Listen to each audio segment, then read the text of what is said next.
ఏలూరు జిల్లా ఏలూరు నగరంలో ఈరోజు ఏలూరు పార్లమెంట్ సభ్యులు పుట్టా మహేష్ కుమార్ యాదవ్ ఇటీవల పార్లమెంట్లో ఎంపీగా ప్రమాణ స్వీకారం చేసిన తర్వాత మొదటిసారిగా ఏలూరు వచ్చిన సందర్భంగా ఘన స్వాగతం లభించింది. ముందుగా హనుమాన్ జంక్షన్ వద్ద ఉన్న ఆంజనేయ స్వామి విగ్రహానికి పూజలు చేసి భారీ ర్యాలీగా ఏలూరు నగరానికి బయలుదేరారు.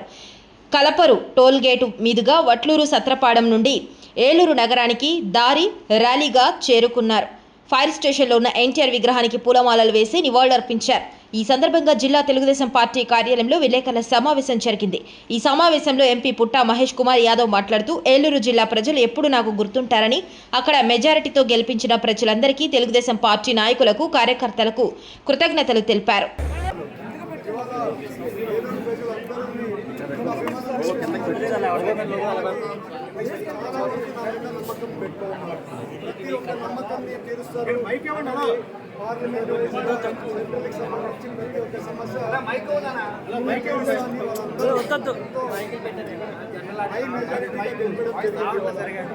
అలాగే వాళ్ళందరికీ ప్రతి ఒక్క సమస్య మేము ఏమేమి హామీ చెప్పామో ప్రతి ఒక్క సమస్యను కూడా ఈసారి తీరుస్తామని వాళ్ళకి చెప్తూ వాళ్ళందరికీ కూడా కృతజ్ఞతలు చెప్పాం.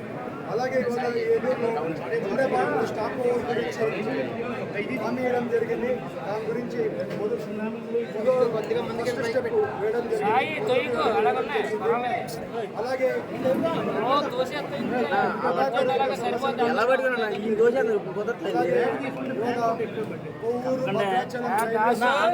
ఆగిపోయి దాని గురించి కూడా వేయడం జరిగింది, మాట్లాడడం జరిగింది.